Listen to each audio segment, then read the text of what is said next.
இஸ்ரவேல் தேசத்திலே யூதேயாவில் உள்ள பெத்லஹேமிலே இயேசு கிறிஸ்து பிறப்பதற்கு முன் தெய்வம் 400 ஆண்டுகள் அமைதி காத்தார். அதுவரையில் தேவன் தம் மக்களோடு ஏதோ ஒரு விதத்தில் தீர்க்கதரிசிகள் மூலமாகவோ அல்லது தம் தூதுவர்கள் மூலமாகவோ அல்லது ஊரின் தும்மி மூலமாகவோ பிரத்யட்சமாக பேசிக்கொண்டே இருந்த தேவன் திடீரென 400 ஆண்டுகள் அமைதி காத்து பிரத்யட்சமான தீர்க்க தரிசனங்களையோ வார்த்தைகளையோ அருளாததால் அந்த 400 ஆண்டுகளை தீர்க்க தரிசன அமைதி என்றும் இருண்ட காலம் என்றும் த இன்டர்டெஸ்டமெண்டல் பீரியட் இடைக்கால ஆகமங்களின் காலம், அதாவது வேதாகமத்தின் பழைய ஏற்பாட்டின் கடைசி புத்தகமாகிய மல்கியாவுக்கும் புதிய ஏற்பாட்டின் முதல் புத்தகமாகிய மத்தேயுவுக்கும் இடைப்பட்ட காலம் என்றும் குறிப்பிடுகின்றனர். ஏன் தெய்வம் அமைதியாக இருந்தார்? அக்காலத்தில் என்னதான் நடந்தது? விக்கிரகங்களால் தேசம் சூழப்பட்டு சிருஷ்டிகரை முற்றிலுமாய் மறந்து சிருஷ்டிகளை தொழுது சேவித்து நமஸ்கரித்து தங்கள் இருதயம் இச்சித்தவைகளையெல்லாம் தெய்வங்களாக செய்து பலிபீடங்களை கட்டி வணங்கி அந்நிய ஜனங்களோடு சம்பந்தம் கலந்திருந்த அருவருப்பான காலம் அது.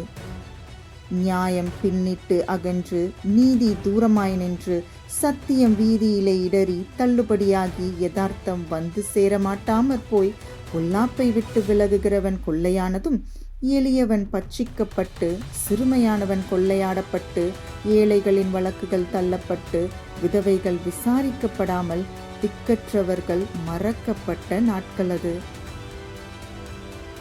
ஜனங்கள் தேவனை வஞ்சித்து தங்கள் வார்த்தைகளினால் துக்கப்படுத்தி தீர்க்கதரிசிகள் பொய்யாய் தீர்க்க தரிசனம் உரைத்து மூப்பரும் ஆசாரியர்களும் மாயக்காரர்களாய் மாறிப்போனதும் அல்லாமல் பரிசுத்தருடைய ஆலயத்திலும் பொல்லாப்புக்கள் நடந்து ஏறி பரிசுத்த குலைச்சலாக்கப்பட்ட கொடிய காலமாயிருந்தபடியால் மல்கியா தீர்க்கதரிசி மூலமாக ஆசாரியர்களையும் ஜனங்களையும் பார்த்து, என்னுடைய சமூகத்தை நோக்கி கெஞ்சுங்கள், என்னிடத்திற்கு திரும்புங்கள், அப்பொழுது உங்களிடத்திற்கு திரும்புவேன் என்றெல்லாம் கர்த்தர் உரைத்தும் அவருடைய சத்தத்திற்கு முற்றிலும் செவி கொடாததால் இறுதியாக தேவன், இதோ கர்த்தருடைய பெரிதும் பயங்கரமுமான நாள் வருகிறதற்கு முன்னே நான் உங்களிடத்திற்கு எலியா தீர்க்கதரிசியை அனுப்புகிறேன்.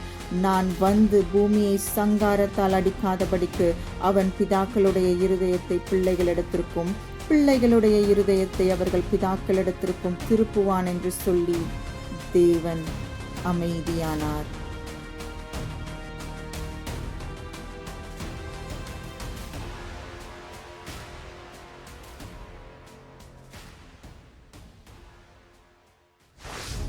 இந்த 400 ஆண்டுகளில் உலக வரலாற்றிலும் அநேக மாற்றங்கள் ஏற்பட்டது.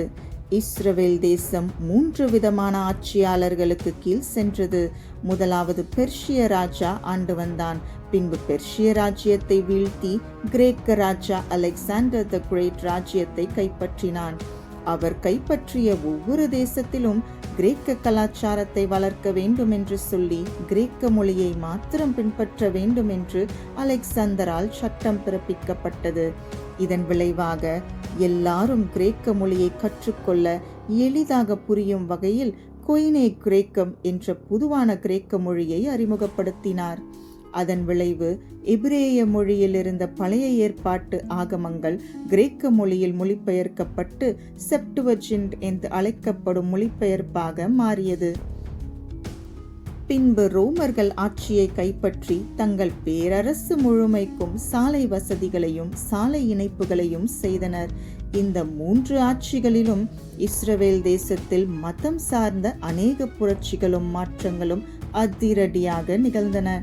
3 ஆட்சிகளிலும் மத சுதந்திரம் மிக குறுகிய அளவிலேயே கொடுக்கப்பட்டதால் யூதர்கள் கர்த்தரை தொழுது கொள்ள நெருக்கப்பட்டார்கள். அந்நிய கிரேக்க தெய்வங்களை வணங்கும்படியாக யூதர்கள் துன்புறுத்தப்பட்டதால் கிரேக்க செலூசிட் பேரரசுக்கு எதிரான கிளர்ச்சியில் ஈடுபட்டு அந்நிய வழிபாடுகளிலிருந்து தங்களை விடுவித்துக் கொண்டனர். இதை மக்காபியன் கிளர்ச்சி என்று கூறுவர். அக்காலத்தில்தான் பரிசேயர்கள் சதுசேயர்கள் என்று 2 மத கூட்டங்கள் உருவாகின.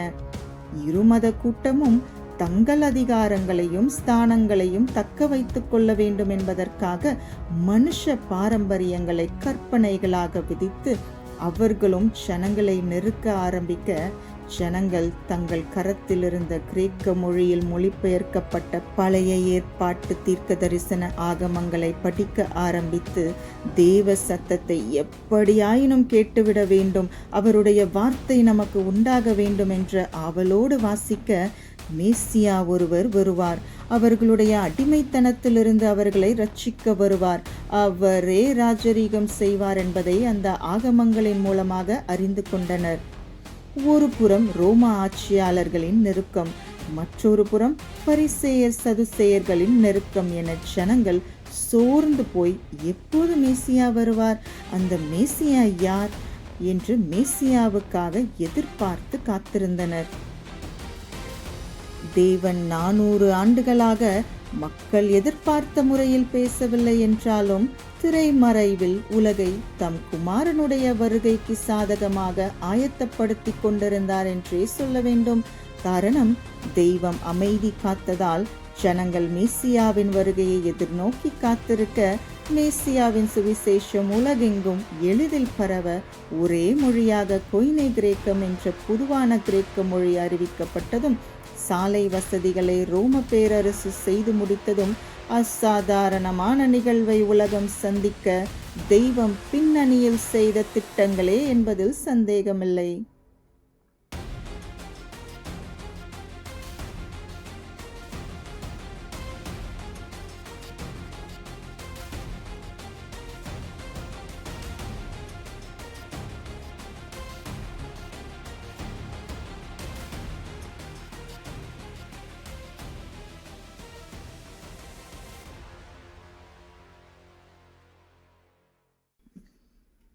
காலம் நிறைவேறின போது, அன்றொரு நாள் மெய்ப்பர்கள் இரவிலே தங்கள் மந்தையை காத்து கொண்டிருக்க, தேவதூதன் தோன்றி, பயப்படாதிருங்கள், இதோ எல்லா ஜனத்துக்கும் மிகுந்த சந்தோஷத்தை உண்டாக்கும் நற்செய்தியை உங்களுக்கு அறிவிக்கிறேன்.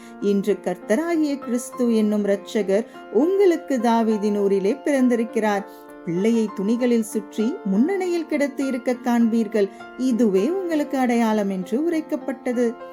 ஆம், கன்னியாகிய மரியாளையும் யோசேப்பையும் தெய்வம் தெரிந்து கொண்டு தீர்க்கதரிசிகளின் முன்னுரைத்தலின்படி மரியாள் பரிசுத்த ஆவியானவரின் துணையோடு கருவுற்று யூதேயா தேசத்தில் உள்ள பெத்லஹேமில் ஒரு மாட்டுத் தொழுவத்தின் முன்னணையில் பிள்ளையை பெற்றெடுத்து அவருக்கு இயேசு என்று பெயரிட்டார்கள். இயேசு என்பதற்கு ஜனங்களின் பாவத்தை நீக்கி இரட்சிப்பார் என்பதே அர்த்தமாம். ஆகவேதான் இவரது பிறப்பு எல்லா ஜனங்களுக்கும் மிகுந்த நற்செய்தி என்று அறிவிக்கப்பட்டது. ஆம், ஜனங்களுக்கு வெளிச்சம் உதித்த இரவு. இந்த நற்செய்தி முதலாவது தேவதூதர்களால் சாதாரணமான மெய்ப்பர்களுக்கே அறிவிக்கப்பட்டது. பின்பு ஞானிகளுக்கும் சாஸ்திரிகளுக்கும் அறிவிக்கப்பட்டது. மெய்ப்பர்கள் பிள்ளையை சென்று முன்னணையில் பார்த்து சந்தோஷப்பட்டு களி கூர்ந்து சங்கதியை ஜனங்களுக்கு அறிவித்தனர். பின்பு யோசேப்பு தனக்கு தேவதூதர்களால் கொடுக்கப்பட்ட ஆலோசனைகளுக்கு கீழ்ப்படிந்து தங்கள் சொந்த ஊரான நாசரேத்திற்கு சென்று பிள்ளையை அங்கு வளர்த்தனர். இயேசு கிறிஸ்து 30 ஆண்டுகள் தன் தகப்பனுக்கும் தாய்க்கும் கீழ்ப்படிந்து அவர்களோடு இருந்தார். 30வது அகவையில் தெய்வ திட்டத்தை நிறைவேற்ற தம் ஊழியத்தை துவங்க கலிலேயாவை நோக்கி பயணத்தை துவங்கி யோர்தான் நதி அண்டைக்கு வந்தார். அங்குதான் 400 ஆண்டுகள் அமைதியை உடைத்த ஒரு சத்தம் கேட்கப்பட்டது.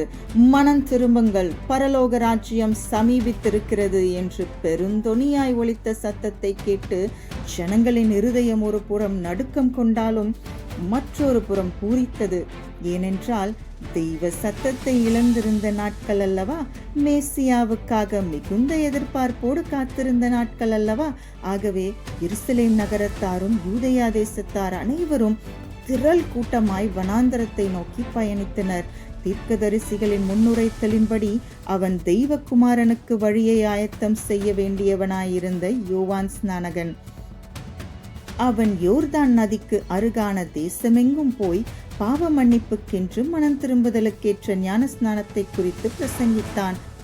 அநேகர் அவன் பிரசங்கத்தை கேட்டு இருதயத்தில் குத்தப்பட்டு மனம் திரும்பி தங்கள் பாவங்களை அறிக்கையிட்டு யோர்தான் நதியில் அவனால் ஞானஸ்நானம் பெற்றார்கள். அவ்வேளையில் இயேசுவை தன்னிடத்தில் வர கண்டு, இதோ உலகத்தின் பாவத்தை சுமந்து தீர்க்கிற தேவ ஆட்டுக்குட்டி, எனக்கு பின் ஒருவர் வருகிறார், அவர் எனக்கு முன்னிருந்தபடியால் என்னிலும் மேன்மையுள்ளவர் என்று நான் சொன்னேனே, அவர் இவர்தான். மனம் திரும்புதலுக்கென்று நான் ஜலத்தினால் உங்களுக்கு ஞானஸ்நானம் கொடுக்கிறேன், எனக்கு பின் வருகிறவரோ பரிசுத்த ஆவியினாலும் அக்கினியினாலும் உங்களுக்கு ஞானஸ்நானம் கொடுப்பார் என்று சொன்னேன் அல்லவா, அது இவர்தான் என்று சொல்லி உலகிற்கு இயேசு கிறிஸ்துவை அறிமுகப்படுத்திய பின் யோர்தான் நதியில் இயேசுவுக்கு ஞானஸ்நானம் கொடுத்தார். அப்போது வானம் திறக்கப்பட்டது. வானத்திலிருந்து ஒரு சத்தம் உண்டாகி, இவர் என்னுடைய நேசகுமாரன், இவரில் பிரியமாயிருக்கிறேன் என்று சொல்லி தேவ ஆவியானவர் புறாவை போல இறங்கி அவர் மேல் அமர்ந்தார். இவரே நீங்கள் காத்திருந்த மேசியா என்று தெய்வம் ஜனங்களுக்கு தம் குமாரனை அறிமுகப்படுத்திய தருணம் அது. இதற்கு பின்பு அவர் மேல் தங்கியிருந்த ஆவியானவரால் வனாந்தரத்திற்கு அழைத்து செல்லப்பட்டு 40 நாட்கள் புசியாமல் குடியாமல் உபவாசம் இருந்து ஜெபித்து முடிக்கும் போது அவருக்கு பசி உண்டாயிற்று. இயேசு கிறிஸ்து களைப்பாய் பசியாயிருந்ததை அறிந்த பிசாசானவன் அவரை சோதிக்க வந்தான். அவரோ வேத வசனங்களினால் அவனை ஜெயித்து அப்புறப்படுத்தினார். இதற்கு பின்பு ஜனங்களை சந்திக்க பிரசங்கிக்க புறப்பட்டார். தமக்கு ஊழியத்தில் உதவியாயிருக்க 12 சாதாரணமான மனிதர்களை அப்போஸ்தலர்களாக தெரிந்து கொண்டு ஊழியத்தை துவங்கினார். பாவத்திலும் பொல்லாப்பிலும் தீமையிலும் பிசாசின் அடிமைத்தனத்திலும் இருந்த ஜனங்களை நல்வழிப்படுத்த, சீர்குலைந்திருந்த சமுதாயத்தை சீர்படுத்த, நீதி நியாயங்களை கற்றுக் கொடுக்க துவங்கினார். ஆவியில் எளிமை வேண்டும், துயரப்பட வேண்டும், சாந்த குணமுள்ளவர்களாய் இருக்க வேண்டும், இரக்கமுள்ளவர்களாய் இருக்க வேண்டும், நீதியின் மேல் பசிதாகம் வேண்டும், சமாதானம் பண்ணுகிறவர்களாய் இருக்க வேண்டும், இருதயத்தில் சுத்தம் வேண்டும், பூமிக்கு உப்பாயிருக்க வேண்டும், உலகிற்கு வெளிச்சமாயிருக்க வேண்டும், நற்கிரியைகளை செய்ய வேண்டும், பரிசேயர் சதுசேயர் நீதியிலும் அதிகமான நீதி செய்ய வேண்டும், சகோதரனை வீணன் என்றும் முட்டாள் என்றும் சொல்லக்கூடாது, பெண்ணை இச்சையோடு பார்க்க கூடாது, கண்ணோ அல்லது கையோ இடரல் உண்டாக்கினால் அதை தரித்து எரிந்து போட வேண்டும், பொய்யானை இடக்கூடாது, உள்ளதை உள்ளதென்றும் இல்லதை இல்லதென்றும் சொல்ல வேண்டும், ஒருவன் உன்னை வலது கன்னத்தில் அறைந்தால் அவனுக்கு மறு கன்னத்தையும் திருப்பிக் கொடு, உன்னோடு வழக்காடி உன் வஸ்திரத்தை எடுத்துக்கொள்ள வேண்டும் என்றிருக்கிறவனுக்கு உன் அங்கியையும் விட்டுக்கொடு, ஒருவன் உன்னை 1 மைல் தூரம் வர பலவந்தம் பண்ணினால் அவனோடு 2 மைல் தூரம் போ, உன்னிடத்தில் கேட்கிறவனுக்கு கொடு, உன்னிடத்தில் கடன் வாங்க விரும்புகிறவனுக்கு முகம் கோணாதே, சத்துருக்களை சிநேகிக்க வேண்டும், சபிக்கிறவர்களை ஆசீர்வதிக்க வேண்டும், நிந்திக்கிறவர்களுக்காகவும் துன்பப்படுத்துகிறவர்களுக்காகவும் ஜெபம் பண்ண வேண்டும், மனுஷர் காண வேண்டும் என்று எதுவும் செய்துவிடக்கூடாது, மற்றவர்களுடைய தப்பிதங்களை எல்லாம் மன்னிக்க வேண்டும், பரலோகத்தில் பொக்கிஷங்களை சேர்த்து வைக்க வேண்டும், நாளைய தினத்தை குறித்து கவலைப்படக்கூடாது, முதலாவது தேவனுடைய ராஜ்யத்தையும் அவருடைய நீதியையும் தேட வேண்டும், மற்றவர்களை குற்றவாளிகளாக தீர்க்கக்கூடாது, நம்மிடத்தில் இருக்கிற தவறை முதலாவது பார்க்க வேண்டும், கேளுங்கள் அப்பொழுது உங்களுக்கு கொடுக்கப்படும், தேடுங்கள் அப்பொழுது கண்டடைவீர்கள், தட்டுங்கள் அப்பொழுது உங்களுக்கு திறக்கப்படும், இடுக்கமான வாசல் வழியாய் உட்பிரவேசிக்க வேண்டும், கள்ள தீர்க்கதரிசிகளுக்கு எச்சரிக்கையாயிருக்க வேண்டும், நல்ல கனிகளை கொடுக்க வேண்டும், பிதாவின் சித்தம் செய்ய வேண்டும் என்று பரலோக ராஜ்ய சிந்தனைகளை மக்கள் மனதில் விதைக்க,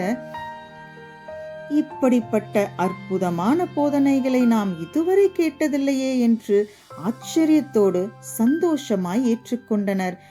ஆனால் பரிசேயர்களுக்கும் சதுசேயர்களுக்கும் வேத பாரகர்களுக்கும் இவைகள் நெருடலாக இருந்தது.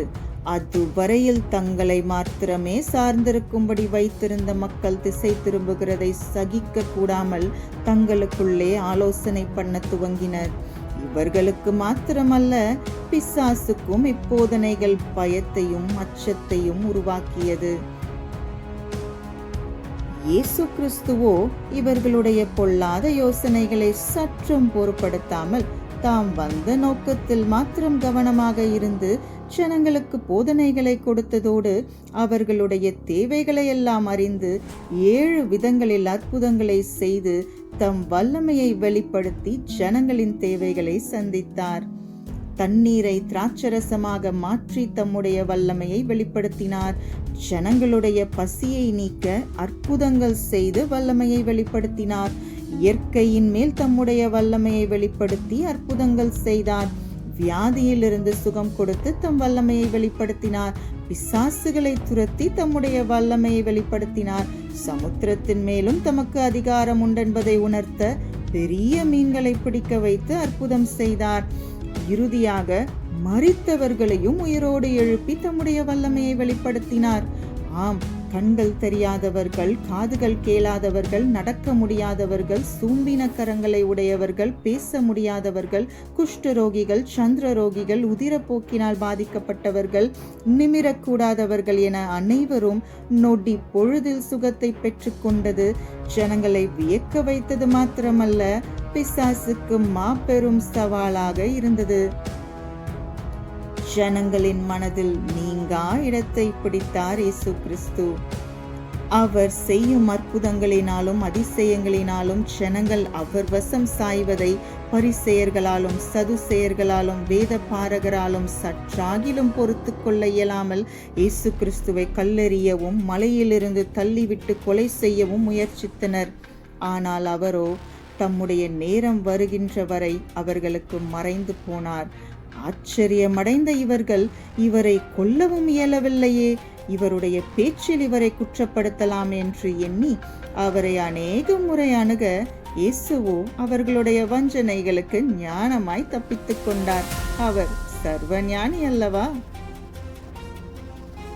தம்முடைய பிறப்பிற்கு முன்பதாகவே இவர்கள் ஜனங்கள் மேல் சுமப்பதற்கு அரிதான பாரத்தை சுமத்தி தேவனிடத்தில் சேரவிடாமல் நெருக்கியதையெல்லாம் இயேசு கிறிஸ்து நினைவில் வைத்திருந்ததால் பரிசேயர்கள் சதுசேயர்கள் ஏரோது என்பவர்களின் குறித்த மாவை குறித்து எச்சரிக்கையாயிருக்கும்படி தம்முடைய சீஷர்களுக்கும் ஜனங்களுக்கும் கட்டளையிட்டு அவர்களை குறித்து பேசும்போதெல்லாம், மாயக்காரராகிய வேத பாரகரே, பரிசேயரே, உங்களுக்கு ஐயோ! பொல்லாதவர்களே, குருடரான வழிகாட்டிகளே, உங்களுக்கு ஐயோ! மதிகேடரே, குருடரே, சர்ப்பங்களே, விரியன் பாம்பு குட்டிகளே, நரகாக்கினைக்கு எப்படி தப்பித்துக் கொள்வீர்கள் என்று பாரபட்சமில்லாமல் சரமாரியாக கடிந்து கொண்டார். இவர்களை குறித்து மாத்திரமல்ல, பிசாசினுடைய தந்திரங்களையும் குறித்து எச்சரிக்கையாயிருந்து விழித்திருந்து ஜெபிக்க வேண்டும் என்று மக்களுக்கு கற்றுக் கொடுத்தார். ஜனங்கள் சுயநலமாய், அன்பற்றவர்களாய், தற்பிரியர்களாய், அநியாயக்காரராய் வாழ்ந்து கொண்டிருந்த காலகட்டத்தில் 3.5 வருடங்கள் தம்மால் இயன்றவரை அன்பையும் இரக்கத்தையும் பரலோக ராஜ்யத்தின் விதைகளையும் விதைத்து ராஜ்யத்தை குறித்தும் அதிலே பொக்கிஷங்களை சேர்த்து வைக்க வேண்டும் என்றும், பரலோக ராஜ்யம் எப்படிப்பட்டது, நரகம் எப்படிப்பட்டது, இவைகள் யாருக்கு சொந்தமானது என்பதை குறித்தெல்லாம் உவமைகளாய் அநேக விசேஷங்களை சீஷர்களுக்கும் ஜனங்களுக்கும் கற்றுக் கொடுத்தார்.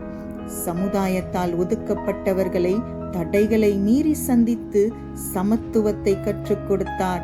பாவிகள் என்று சமுதாயம் வெறுத்தவர்களை ஏற்றுக்கொண்டு அரவணைத்து அவர்களுக்கு மன்னிப்பை அருளி விடுதலை கொடுத்தது ஜனங்களை ஆச்சரியத்தில் வியக்கச் செய்தது. தீண்டத்தகாதவர்கள் என்று சமுதாயத்தால் புறக்கணிக்கப்பட்டவர்களை தொட்டு சுகத்தை கொடுத்தது என அன்பையும் தைரியத்தையும் நம்பிக்கையையும் மட்டுமே மக்கள் மனதில் விதைத்து நீதியின் மார்க்கத்தை காண்பித்து ஜனங்களுக்கு நன்மை செய்கிறவராய் சுற்றித் திரிந்து தேவைகளை சந்தித்து சத்திய போதனைகளினாலே ஜனங்களின் மூட பழக்க வழக்கங்கள், பாரம்பரியங்கள், அறியாமை என்னும் இருளை முற்றிலுமாய் நீக்கி நித்தியத்திற்கான வழியை கற்றுக் கொடுத்தவருக்கு விதிக்கப்பட்டதோ மரண தண்டனை. அந்நாட்களில் ரோம பேரரசுக்கு தேசாதிபதியாயிருந்த புந்தியு பிலாத்து மக்களின் விருப்பத்திற்கேற்ப இயேசு கிறிஸ்துவை சிலுவையில் அறையப்பட ஒப்பு கொடுத்தார். கல்லர்கள் மத்தியில் சிலுவையில் ஆணிகளால் அடிக்கப்பட்டு தொங்க வேண்டிய நிலை. காரணம், இரத்தம் சிந்துதல் இல்லாமல் பாவ மன்னிப்பு இல்லை என்றதால் பாவத்தில் இருந்து மனுக்குலத்திற்கு பாவ மன்னிப்பை பெற்றுக் கொடுப்பதற்காக மொத்த உலகத்தின் பாவத்தையும் சுமந்து தீர்க்க வேண்டிய தேவ ஆட்டுக்குட்டி என்று யோவான் ஸ்நானகன் முன்பே சொன்னது போலவே நடந்தேறியது. அவர் செய்த அற்புதங்களையும் அதிசயங்களையும் நன்மைகளையும் சகிக்க கூடாத பரிசேயர்களால், சதுசேயர்களால், பிரதான ஆசாரியர்களால், வேத பாரகரால், ஜனத்தின் மூப்பர்களால் அரங்கேறியது.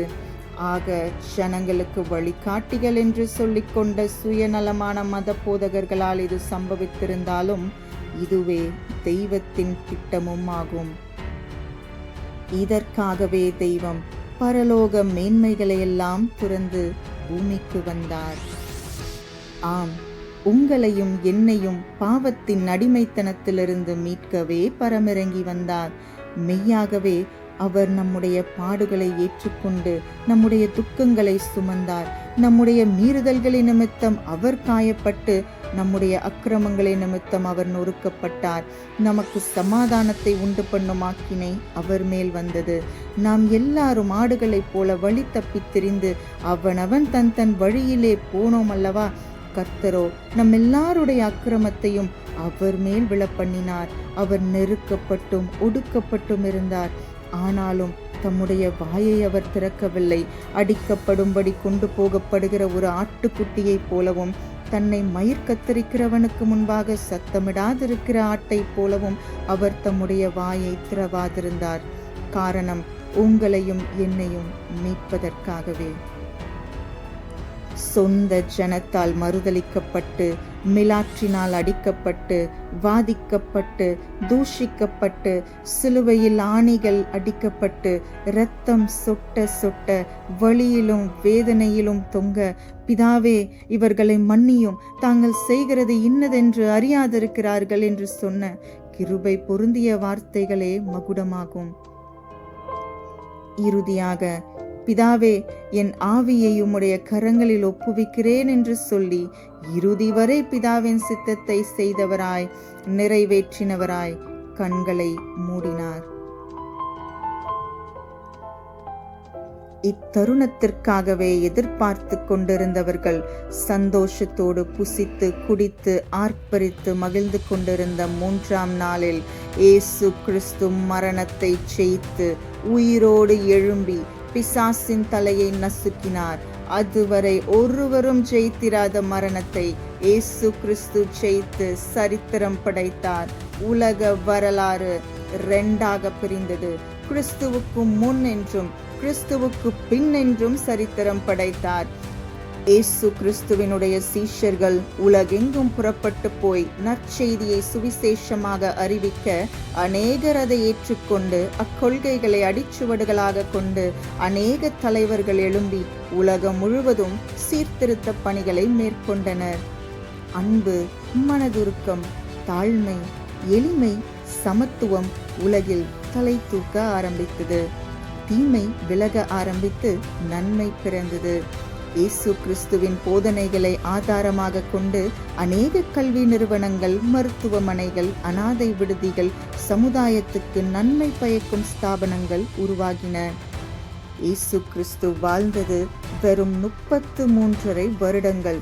அதில் வெறும் 3.5 வருட ஊழியத்தின் மூலம் உலகெங்கும் தாக்கத்தை உண்டாக்கினார் இயேசு கிறிஸ்து. வாழ்ந்தா இப்படி ஒரு வாழ்க்கையை வாழணும். உலகம் போற்றும் வாழ்க்கை வாழ வேண்டும். மக்களை கவர்ந்தெழுக்கும் வாழ்க்கை வாழ வேண்டும்.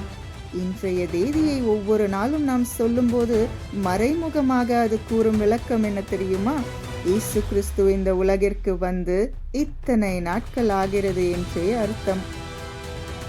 உலகெங்கும் வாரத்தில் ஒரு நாள் விடுமுறை என்று சண்டே அறிவிக்கப்பட்டது வேதத்தில் இயேசு கிறிஸ்து கற்றுக் கொடுத்த உதாரணத்தின் மூலமாகவே.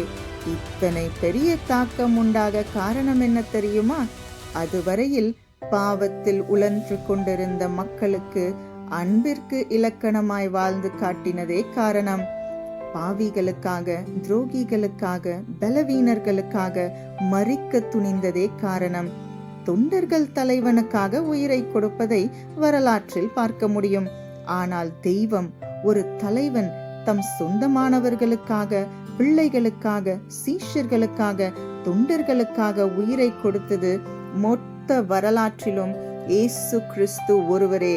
காட்டிக் கொடுக்க வந்தவனை சிநேகிதனே என்று அழைத்த பரிபூரண அன்பு, சிலுவையில் அறைய ஒப்பு கொடுத்தவர்களை மன்னித்த பேரன்பு, இன்றும் நமக்காக பரிந்து பேசிக் கொண்டிருக்கும் ஒப்பில்லாத அன்பு, நமக்காக ஒரு இடத்தை ஆயத்தப்படுத்திக் கொண்டிருக்கும் இணையற்ற அன்பு, மீண்டும் நமக்காக வந்து தம் மனவாட்டியை சேர்த்து கொள்ள போகும் தூய அன்பு. ஆம், இயேசு கிறிஸ்துவின் சரித்திரமும் வாழ்க்கை வரலாறும் சிலுவையோடும் கல்லறையோடும் முடிந்ததல்ல, இன்றும் தொடர்ந்து கொண்டேதான் இருக்கிறது. அன்று ஜனங்களுக்கு நன்மை செய்தவர் இன்றும் தம்மை நாடி தேடி வருகின்ற ஜனங்களை புறந்தள்ளாமல் அவருடைய நாமத்தின் மேல் விசுவாசம் உள்ளவர்களாய் அவரை தெய்வம் என்று ஏற்றுக்கொண்டிருக்கின்ற ஒவ்வொரு பிள்ளைகளையும் ஆதரித்து அற்புதங்களையும் அதிசயங்களையும் செய்து நன்மை செய்கிறவராகவே இருக்கின்றார். இன்றும் நம்முடைய இயலாமையில் நாம் மூழ்கி போகாமல் இருக்க வேண்டும் என்பதற்காக பிதாவின் வலது பாரிசத்தில் வீற்றிருந்து நமக்காக பரிந்து பேசிக்கொண்டே இருக்கின்றார். நாம் அங்கு செல்லும் போது அவரோடு யுக யுகமாய் வாழ ஒரு இடத்தையும் நமக்காக ஆயத்தம் செய்து கொண்டிருக்கிறார். அதுதான் பரலோகம். அவ்வேளை முடிந்ததும் அவர் மீண்டும் பரமிறங்கி வருவார். இம்முறை குழந்தையாக அல்ல, மணவாளனாக, உலகத்தை நியாயம் தீர்க்கும் நியாயாதிபதியாக, ராஜாதி ராஜாவாய், கர்த்தாதி கர்த்தராய், மேகங்கள் மீது பிரதான தூதர்களின் கூட்டத்தோடு ஆரவாரத்தோடும் எக்கால சத்தத்தோடும் மீண்டும் பரமிறங்கி வருவார். அன்று எவ்வாறு தம்முடைய குமாரனுடைய பிறப்பிற்கு முன்பதாக மேசியாவை சந்திக்க உலகம் ஆயத்தமாக்கப்பட்டு மக்கள் எதிர்பார்த்து காத்து கொண்டிருந்தார்களோ, அது போலவே இன்றும் தெய்வகுமாரனுடைய இரண்டாம் வருகையை சந்திக்க உலகம் ஆயத்தமாகி கொண்டிருக்கின்றது. யுத்தங்களின் செய்திகளையும் கேள்விப்பட்டு கொண்டே இருக்கின்றோம். ஜனத்துக்கு விரோதமாய் ஜனமும் ராஜ்யத்துக்கு விரோதமாய் ராஜ்யமும் எழும்பிக் கொண்டே இருக்கின்றன. பஞ்சங்களும் கொள்ளை நோய்களும் பூமி அதிர்ச்சிகளும் சம்பவித்துக் கொண்டே இருக்கின்றன. அநேகம் கள்ள தீர்க்கதரிசிகளும் எழும்பி ஜனங்களை வஞ்சிக்க ஆரம்பித்து விட்டார்கள்.